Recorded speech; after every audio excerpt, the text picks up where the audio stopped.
I'm live. Hey guys, Justice Curry with another bizarre, unique, fun video. Is bizarre and unique good? I guess it is when it comes to me. Um, why am I in a robe? There's a perfectly good explanation for it. I'll explain it to you at the end. But I wanted to talk about, we're going to do a quick little video about this new book that just came out by my buddy Zack. It's a reference guide to Masters of the Universe toy line.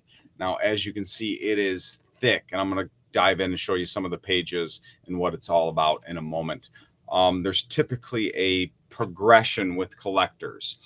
You first get into the line, you're excited, you want to get more and more, but you focus on the figures that you had as a kid, whether it's Skeletor, Beastman, Webster, what have you, and you find them on eBay, Facebook. There's tons of Facebook groups. Please get plugged into Facebook for incredible deals, showing your collection to other collectors, and it makes it way more personable than just buying stuff on eBay and collecting by yourself. I mean, these toys are the glue to friendships and the community.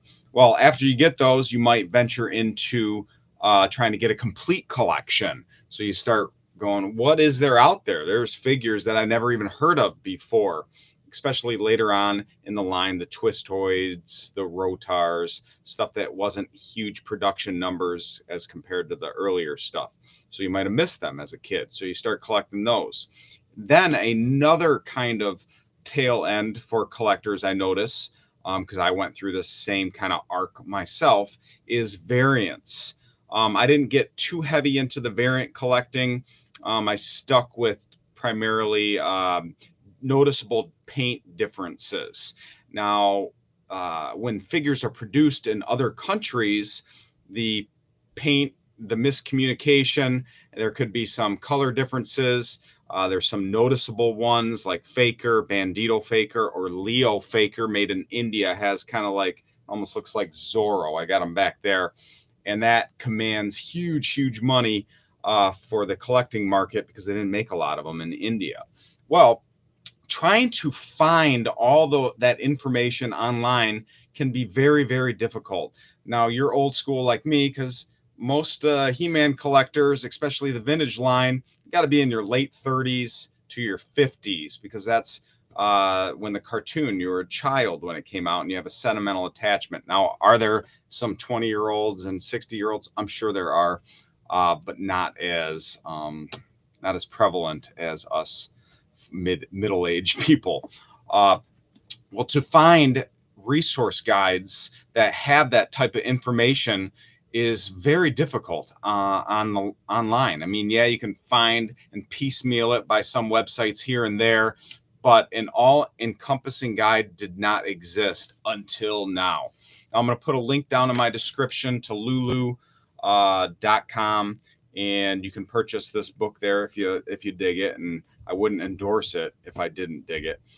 You can also, if you have an Amazon Prime account, you can get it through Amazon Prime. So what Zack did over 4 years of spending, James. Now this is my normal attire when I go to Myers, Walmart, Kroger. I just wear my robe, trying to get a Hugh Hefner type thing going. All right, his introduction. I mean, obviously, I'm not going to go through all 400 and plus pages. I don't know how many there are at the very end, but it's all alphabetical, as you can see, with Dragster, and it is a plethora, yes, a plethora of information. Now it shows the different production countries, such as Argentina, Brazil, Hong Kong, India, Mexico, Venezuela, and it talked about the different whatchamacall paint schemes. So like Venezuela, produced with entire the breastplate painted blue and points in the center, which would be different. And then you have some distribution countries and release dates. This is super interesting to me. I think it would be to you. I mean, the infancy you're collecting, maybe not, but this is a real good guide for when you've been into the collecting hobby for a little while and you need to get some more information. Talks about the mini comics that were available, something I really liked as well is some of the mini comics that weren't available in the US. It kind of goes over them, talks about the names of them in other countries, Mexico, Venezuela,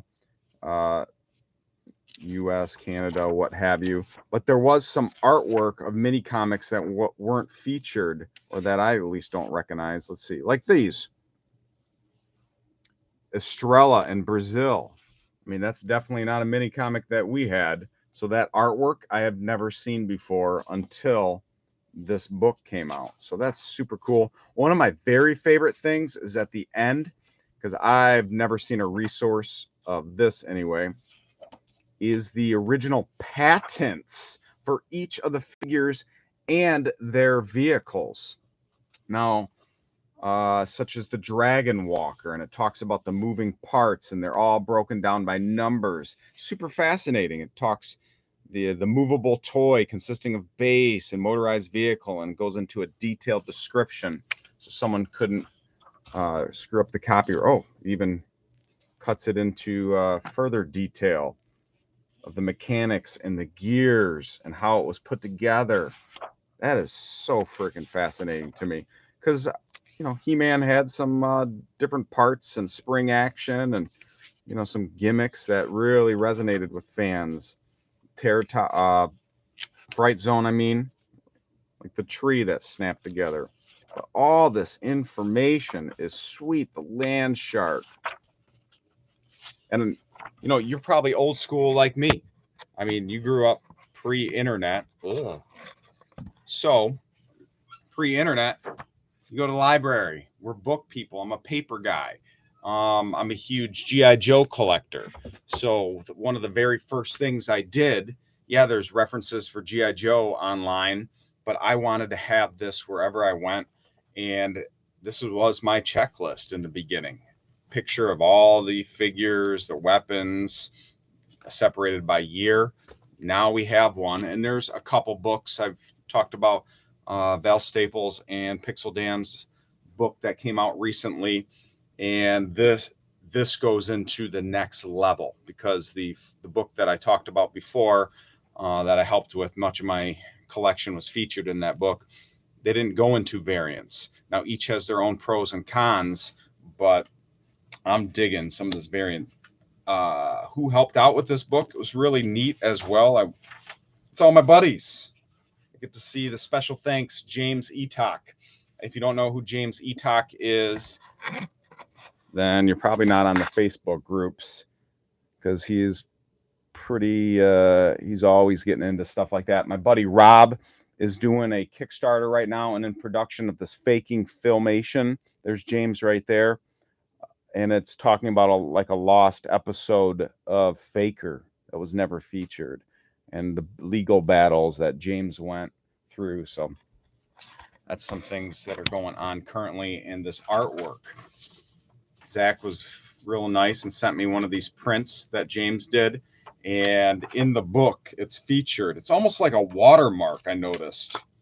Like and you probably can't tell on the camera, but there's a faint watermark of that very Castle Grayskull on every single page, which is super cool.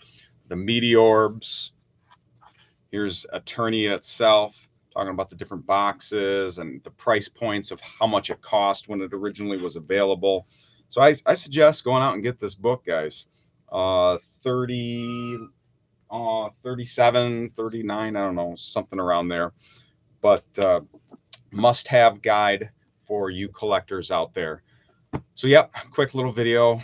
Why I'm in a robe, because why not? No, I was getting ready to jump in the shower, and I'm going, why isn't this water heating up? And I forgot my daughter took a shower prior, because it's a snow day today. We're in Michigan, and she used up all the hot water, so I'm waiting for that water. And I didn't feel like putting my clothes back on, so I just threw on a robe. I went, well, what do I got? I can do this video that I've been wanting to do. So thank you, Zach, for this awesome book. 4 years of hard work paid off, my friend. So I'm real excited. Please check it out yourself. It's not that expensive, and you'll appreciate it, I promise you. Let me see what kind of comments we got. Hello from Italy. Hey, buddy.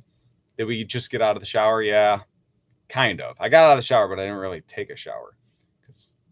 Look good, cool. I'm looking to order one next paycheck. Oh, cool. How do you say that? I've talked with you many times in person. I barely have a grasp on the English language, so I try to pronounce some of my foreign friends' names and last names, and I make an idiot of myself. Altelda's channel. Jason says, where do we acquire this book? Jason, got a link down below, Lulu Books, Amazon.com. Check in the description of this video. Justin Furry. It is kind of like that. All right. I do have underwear on just because I went, you know what? What if this is a live video and I don't need people screen capturing it before I deleted the video? I said, I am not going to take that risk. No way, Jose. I don't need to be giving you blackmail. All right. I love you all. Check out this book. It's a wonderful resource guide. You'll love it. Take care, guys.